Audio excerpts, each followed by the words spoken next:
our chief guest, Attorney at Law, Mrs. Krishanti Vijay Bandara, the Deputy Mayor of Sri Jayawardhanapura Kotte Municipal Council. Your presence here today is a source of immense pride and inspiration for all of us. With utmost respect, I now request you to kindly come forward and address the gathering. ප්‍රධාන කාලිකාව දෙවැනි ළමහත්මියකින්ද එවම් පාසලේ අනිකුත් ගුරුවරියන්ගෙන්ද පැමිණ සිටින දෙමව්පියන්ගේ සහ දුවා දරුවන්ගේ අවසරයි. මම හිතන්නේ මේ දුෂ් පෙර පාසල ආරම්භ කරලා වසර 22ක් වෙනවා. අනිත් පුද්ගලයන්ගෙන් ආරම්භ කරපු පෙර පාසල. ඉතා සාර්ථකව කියන්නේ මම හිතන්නේ මේ සිදුවෙන්නේ විවිධ ප්‍රසංගය වෙන්න ඕනේ මේක.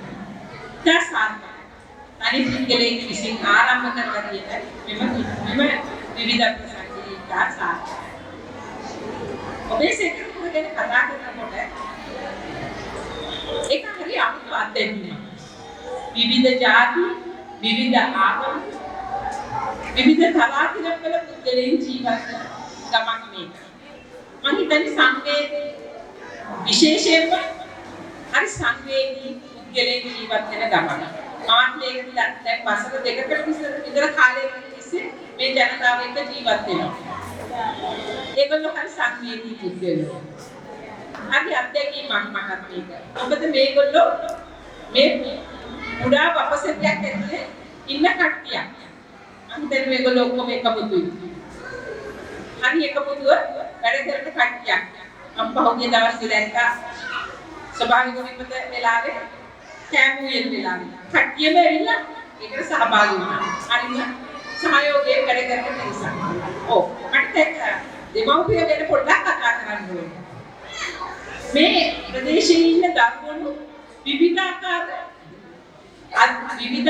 දක්ෂතාවන දරුවෝ මේ ප්‍රදේශයේ ඉන්නේ. එකිනෙකට වෙනස් දක්ෂතාවය. අපි මුලින්ම දරුවන්ගේ දක්ෂතාවය අඳුරගන්නේ ගෙදරින්. දෙමව්පිය විසින් දරුවන්ගේ දක්ෂතාවය අඳුරගන්න. ඊට පස්සේ තමයි අපි ගුරුවරුන්ට දරුවන්ව බාර දෙන්නේ.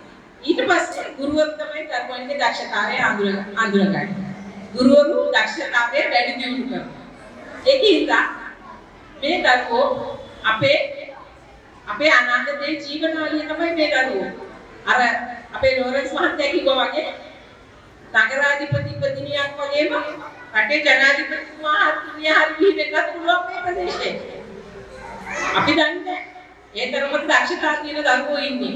ඉතින් අපි මේ අද විවිධ ප්‍රසංගයේදී දැක්කා එක එක දරුවන්ගේ විවිධ දක්ෂතා තියෙනවා. ඒ වගේම සමහර වෙලාවට මම හිතන්නේ සමහර දරුවෝ භාෂා තුනම දන්න දරුවෝ ඉන්නේ. හරි අතිවිශේෂයි. ඒවා අතිවිශේෂයි. ඒද අපේ රටේ තියෙන ප්‍රධාන භාෂා තුන ඒ තුනම දන්නවා කියන්නේ අතිවිශේෂයි. භාෂා දෙකක් විතර පුළුවන් එක භාෂාවක් නම් දැන්. ඉතින් ඒ උදාහරණ මේ දරුවෝට එහෙම නැහැ. අපි මේ ගුරු මාතා නිරංජන මහත්මිය ඉතක් කැපවීමෙන් මේ දරුවෝ බලවන්නවා කියලා මට පේනවා. ඒක හොඳයි. මේ වගේ විවිධ ප්‍රසංගයක් අතිසාර්ථකයි මේ විවිධ ප්‍රසංගය. මේ විවිධ ප්‍රසංගයේ වගේ විවිධ ප්‍රසංග හැම අවුරුද්දකම කියලා ඉස්සරහට තියන්න ඕනේ. මම හිතන්නේ මේකේ දරුවෝ 31ක් විතර ඉන්නවා කියලා මට එතුමිය කිව්වා. ඒ 31ම මේ ස්ටේජ් එකකට නැගුවා. ඒක තමයි වෙන්න ඕනේ. හැම දරුවෙකුටම අවස්ථාවක් ලබා දෙන්න ඕනේ. ඒ වගේම දෙමව්පියන්ට කියන්නේ තමන්ගේ දරුවෝ විතරක් නෙමෙයි. අනුන්ගේ දරුවෝ තමන්ගේ දරුවෝ වගේ බලා ගන්නවා.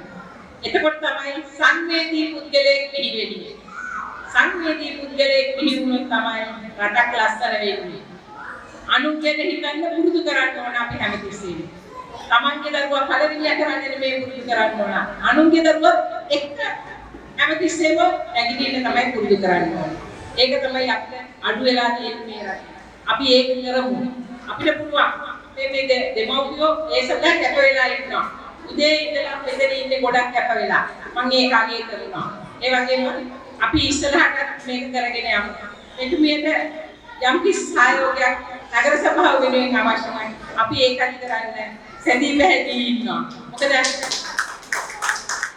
මොකද අපි ආවේ හැමෝටම උදව් කරන්න.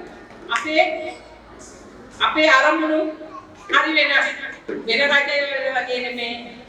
අපේ අරමුණු වෙනස්. අපි ජනතාව සමග හැමතිස්සෙම ඉන්නේ. එන්න ඕගොල්ලෝ අපිත් එක්ක එන්න. අපිව ඕන වෙලාවක හම්බෙන්න පුළුවන් ඕගොල්ලෝ. ඕගොල්ලෝගේ තියෙන ප්‍රශ්න, දරුවන් කියන මොන හරි අඩුපාඩු තියෙනවා නම් එන්න අපිත් එක්ක අත්දැක බෙදගෙන අපිත් එක්ක වැඩ කරමු.